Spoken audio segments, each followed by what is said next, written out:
പാലക്കാട് വാളയാറിൽ കാട്ടാന ആക്രമണം. കൃഷിസ്ഥലത്തിറങ്ങിയ ആളെയാണ് കാട്ടാന ചവിട്ടിയത്. പരിക്കേറ്റ വാളയാർ സ്വദേശി വിജയനെ ആശുപത്രിയിൽ പ്രവേശിപ്പിച്ചു. വിവരങ്ങളുമായി അരുൺ ആലത്തൂർ ചേരുന്നു. ഇന്ന് പുലർച്ചെയാണ് വാളയാർ വാദ്യാർ ചള്ളയിലെ ജനവാസ മേഖലയോട് ചേർന്നിട്ടുള്ള കൃഷിയിടത്തിൽ കാട്ടാന ഇറങ്ങിയത്. നമുക്ക് ആ കൃഷിയിടത്തിൽ കാട്ടാന ഇറങ്ങി എത്രമാത്രം ഭീതി പരത്തിയിരിക്കുന്നു എന്നുള്ളത് ദൃശ്യങ്ങളിൽ തന്നെ കാണാൻ സാധിക്കും. കൃഷി വ്യാപകമായിട്ട് കാട്ടാന നശിപ്പിച്ചിരിക്കുകയാണ്. പ്രദേശത്തെ രത്നം എന്ന വ്യക്തിയുടെ കൃഷിയിടത്തിലേക്കാണ് കാട്ടാന എത്തിയത്. ഈ കാട്ടാന ഇവിടെ എത്തിയത് അറിഞ്ഞതോടുകൂടെ രത്നവും മകനും കൂടെ ഈ ആനയെ തുരത്തുന്നതിന് വേണ്ടി ഇതിനടുത്തേക്ക് എത്തിയപ്പോഴാണ് രത്നത്തിൻ്റെ മകനായ വിജയന് ഈ കാട്ടാനയുടെ ആക്രമണത്തിൽ പരിക്കേറ്റിരിക്കുന്നത്. പരിക്കേറ്റ വിജയനെ ആദ്യം പാലക്കാട് ജില്ലാ ആശുപത്രിയിലും പിന്നീട് തൃശ്ശൂരിലെ ആശുപത്രിയിലും പ്രവേശിപ്പിക്കുകയായിരുന്നു.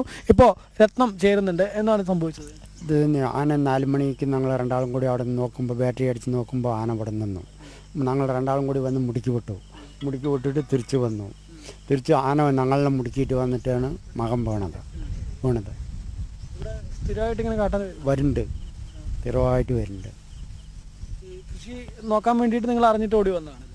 ഞങ്ങളിത് പറഞ്ഞ് ദിവസം വരുന്നതിൽ അവിടെ നിന്ന് ദിവസം ഉറക്കമില്ലാണ്ട് വിളിച്ച് നോക്കുക തന്നെ. ബാറ്ററി അടിച്ച് നോക്കും, ഇറങ്ങിയാൽ വരും, ഇല്ലെങ്കിൽ പോകും. ചുള്ളിമടയിൽ കഴിഞ്ഞ ദിവസം ഇറങ്ങിയില്ല അതേ ആന തന്നെ അവിടെ ഇറങ്ങും, ഇവിടെ വരും, ഇവിടെ ഇറങ്ങും, അവിടെ പോകും. ഇതേ ഒരേ ആന തന്നെ. ഈ ഒരു 10-15 എണ്ണം ഉണ്ട് ഒരു കൂട്ടം. അവർ വാച്ചർമാർ വിളിച്ചാൽ വരും, വന്ന് പടക്കം വയ്ക്കും, പോകും. പിന്നെ ഇന്നലെ ഇവിടെ വെച്ചിട്ട് അവിടെ ഇറങ്ങി പറഞ്ഞിട്ട് അവിടെ പോയിട്ട് പറഞ്ഞ് പോയവരാണ്. ചുള്ളിമട. നെല്ല് കതിരായിട്ടുണ്ട്. കതിരായപ്പോൾ തിന്നാൻ വേണ്ടിയിട്ടാണ് വരുന്നത്. ഇപ്പോഴാണ് തിന്നാൻ നല്ല പാകം. ഇനി ഒരു 10 ദിവസം കഴിഞ്ഞാൽ കൊയ്യും. ഇതന്നെ നടക്കണം. വലിയ രീതിയിൽ നഷ്ടപ്പെടുന്ന സാഹചര്യം. ഇതെല്ലാം ഇത് തന്നെ ഇപ്പോൾ നോക്കിയാൽ കാണില്ല. ഇപ്പോൾ നഷ്ടം, ഇതന്നെ നഷ്ടം.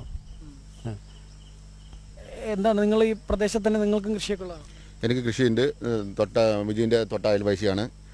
മറ്റേ മാസക്കണക്കായി വന്നുകൊണ്ടേയിരിക്കുന്നു. നമ്മുടെ ഒരു 7 തെങ്ങും തൊട്ട ഒരു 250 വാള എല്ലാം പോയി. ഇപ്പോൾ ഒരു മാസമായിട്ട് കൂടുതലാണ്. ഇവിടെ ചുള്ളിമട വന്നുകൊണ്ടേ ഇരിക്കുകയാണ്. ഈ സ്ഥലങ്ങളൊക്കെ പോയപ്പോൾ കുറച്ച് വീടുകളേ ഉള്ളൂ. ഇപ്പോൾ കുറച്ച് വീട് പറഞ്ഞാൽ കുറച്ച് വീടേ ഉള്ളൂ. നെൽകൃഷി കുറച്ചേ ഉള്ളൂ. അപ്പോൾ ഭയങ്കര ശല്യം. മറ്റേ എന്താ പറയുക, സർക്കാർ എന്തെങ്കിലും വേറെ നല്ല വഴി കണ്ടെത്തണം.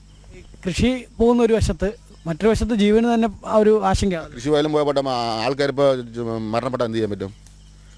നമ്മൾ കുട്ടിയും മക്കളോ ഇരിക്കുമ്പോൾ ഇങ്ങനെ വന്ന് ചമ്പി ആൾ പോയാൽ എന്ത് ചെയ്യാൻ പറ്റും? പറയും. നമ്മൾ എന്ത് പൈസ കിട്ടിയിട്ടും കാര്യമില്ലല്ലോ. ജീവൻ പോയിട്ട് പിന്നെ കാര്യമില്ലല്ലോ. പണം കിട്ടിയിട്ട് കാര്യമില്ലല്ലോ. ഇതിന് നല്ല വഴി കണ്ടെത്തണം. വിജയന് മറ്റേ മക്കളൊക്കെ ഉള്ള 2 മക്കൾ, ഒരു പെണ്ണ് ഒരു ആണുണ്ട്. എങ്ങനെയുണ്ട്? ആശുപത്രിയിൽ നിന്ന് വിളിച്ച് ചോദിക്കുമ്പോൾ എന്താണ്? ഇപ്പോൾ വിളിച്ചില്ല. അപ്പളേ പോയിട്ട് ഇവിടെ പാലക്കാട് പോയിട്ട് അവിടെ ഇരുന്ന് ട്യൂബിലേക്ക് കൊണ്ടുപോകണം പറഞ്ഞു. ഈ തുമ്പി കൈ കൊണ്ട് തട്ടിയതാണ്, മുട്ടിച്ചിട്ട് വന്ന് തട്ടിയതാണ്. മറ്റേ വനംവകുപ്പിനൊക്കെ നിങ്ങൾ കൃത്യമായിട്ട് ഇത് പറയുന്നില്ലേ? അവരെന്താ ചെയ്യുന്നത്? അവർ വന്ന് ആട്ടി വിട്ടിട്ട് പോയത് തന്നെ. എന്നാൽ ഞങ്ങൾ 4 മണിക്ക് വരുമ്പോൾ നാണയം അച്ഛനും മകനും തന്നെ ഉള്ളൂ.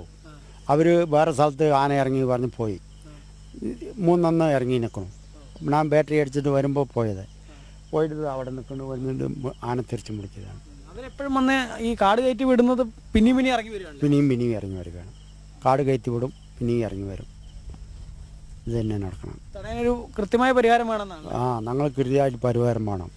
ഈ കാണുന്ന കൃഷി നശിപ്പിച്ചിരിക്കുന്നത് കണ്ടാൽ തന്നെ നമുക്ക് മനസ്സിലാക്കാൻ സാധിക്കും എത്രമാത്രം ഭീതിയാണ് പ്രദേശത്ത് കാട്ടാന പരത്തിയിരിക്കുന്നതെന്ന്. തുടർച്ചയായി ജനവാസ മേഖലയിലേക്ക് കാട്ടാന എത്തുമ്പോൾ അത് തടയുന്നതിനൊരു ശാശ്വത പരിഹാരം വേണമെന്നതാണ് നാട്ടുകാർ ആവശ്യപ്പെടുന്നത്. PR മനൂപിനൊപ്പം അരുൺ ആലത്തൂർ, ജനം, പാലക്കാട്. വാളയാറിൽ കാട്ടാന ആക്രമണം ഉണ്ടായ പ്രദേശത്ത് നിന്നും അരുൺ ആലത്തൂർ തയ്യാറാക്കിയ റിപ്പോർട്ടാണ് നമ്മൾ കണ്ടത്.